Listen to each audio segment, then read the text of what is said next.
Greetings, Indie Warriors! Welcome to I Dream of Indie. My name's Old Gamer Joe, bringing you yet another action-packed review today as we look at arcade shooter Andro Dunos 2 on Steam.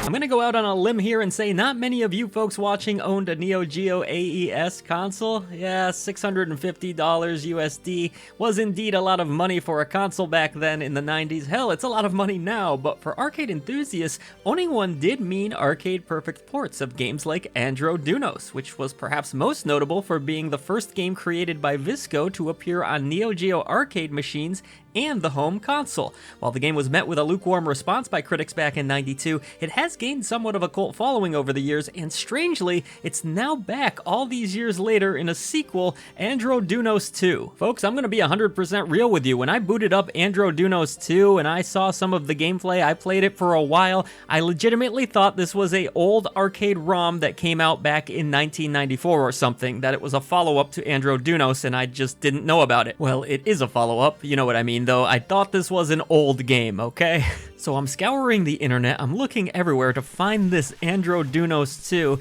and I can only find newer links to a 3DS version, a Dreamcast version, and the mystery just continued for me. But no, the reality of the situation is they've made Andro Dunos 2 all these years later. This is a fresh sequel, and it is coming to the Dreamcast, modern consoles, and 3DS apparently. Folks, this is why sometimes it's really fun to go into a game completely blind. I guess my initial confusion was only heightened when I tried to boot the game for the first time and I was greeted to a launch game editor option, not built into the game for the settings, rather you have to go to a separate menu, which is extremely old school. Wow, they're really going for it here. Even crazier, there were all these funky characters that I couldn't make out on this menu, as well as language that I didn't understand. So yeah, this is quite the interesting start to a game, I have to be honest with you, but I was able to make out the basics. It appears that you can remap the keyboard keys if you so wish, or the gamepad, though the default gamepad controls work just fine for me.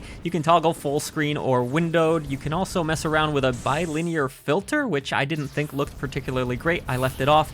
There's a timer sync option, which they claim messes with the timing of the game if you uncheck it, so I just left that alone. And then you can choose a few different frame rates, only up to 60 FPS for this one though. The only problem here is that no matter what I did, the game did suffer from screen tearing, so I had to manually go into the NVIDIA settings and force VSync, and then everything was perfectly fine from that point on. Now, assuming you didn't turn on that muddy filter, by God, does this game look dead accurate to a 90s arcade shoot 'em up. I've played so many games on this channel that try to go for a 16-bit aesthetic, or they try to look like a classic arcade game, and it's just never quite there dead accurate. You can tell the difference ever so slightly.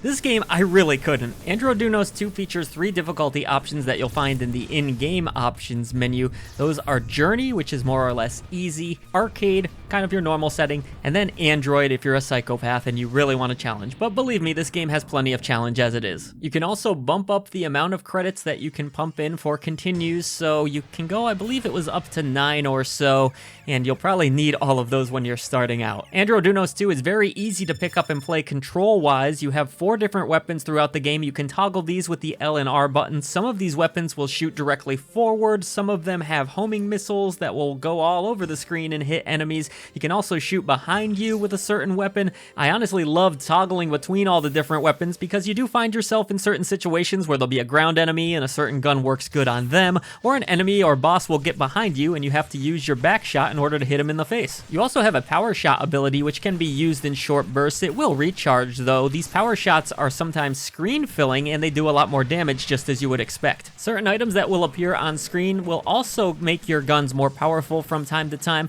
and there's even a little little bit of a level up system, which I guess looking back on it now, this should have been the first clue that this wasn't actually a game from the 90s. You can pump a little bit of the experience that you've earned throughout these levels. There's these little purple orbs that are on the screen. The more you collect, the more experience you get, and then you can spend those to level up some of your weapons or your shields and other things. Yeah, definitely looking back on it now, I don't recall leveling up in too many arcade shooters back then. The game just feels phenomenal with a controller. I had no complaints whatsoever. I didn't feel any sort of lag while I was playing. Everything was really smooth. The screen is full of enemies and bullets to dodge, but it's all really fantastic looking, and it's a blast to play. Perhaps I got a little cocky in the first two levels thinking, this game's not so hard, but no, things do ramp up quite a bit come level 3, and on from there, it's just harder and harder, but hey, that's the nature of these games. That's what fans of shmups are really looking for, that visceral challenge, and it's definitely here. Not the hardest one I've played, but it's certainly going to be a challenge to complete this game for sure, even if you have the credits all the way up. Each of the game's levels feel really well designed. I love the placement of the enemies, and the incentive to try and kill certain enemies is there because they do have those purple orbs. You want that experience. Overall, it's not going to be a surprise to shoot 'em up fans that this game is rather difficult, but it's really fun to learn without a doubt.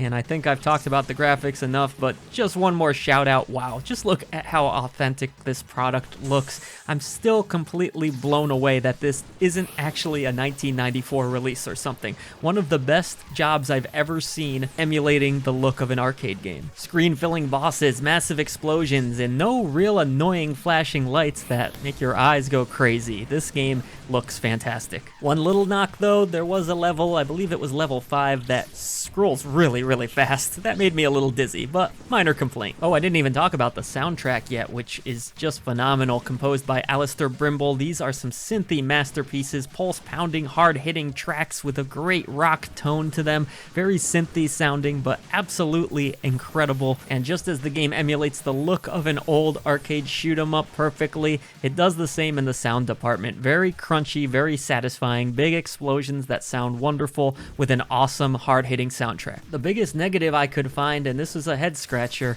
single player only. I just don't understand this decision, especially given the fact that the original Andro Dunos did in fact have co-op. It's a very bizarre choice, and I think it's a big mistake here because this game would have been a blast with a local friend to play it with. I'm not necessarily saying they had to go all out with online, but it certainly would have been fun to have a friend to play this one with locally. All that said, I think this is the first for a shoot-'em-up game here at I Dream of Indie, but I'm actually going to award Andro Dunos 2 the Golden Genie Lamp of Approval. I just think this game is really impressive. It fooled me. Not a lot of games fool me around here.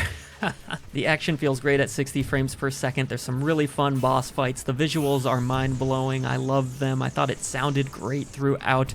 Awesome shoot 'em up. If you're a fan of the genre, you definitely don't want to miss out on this one.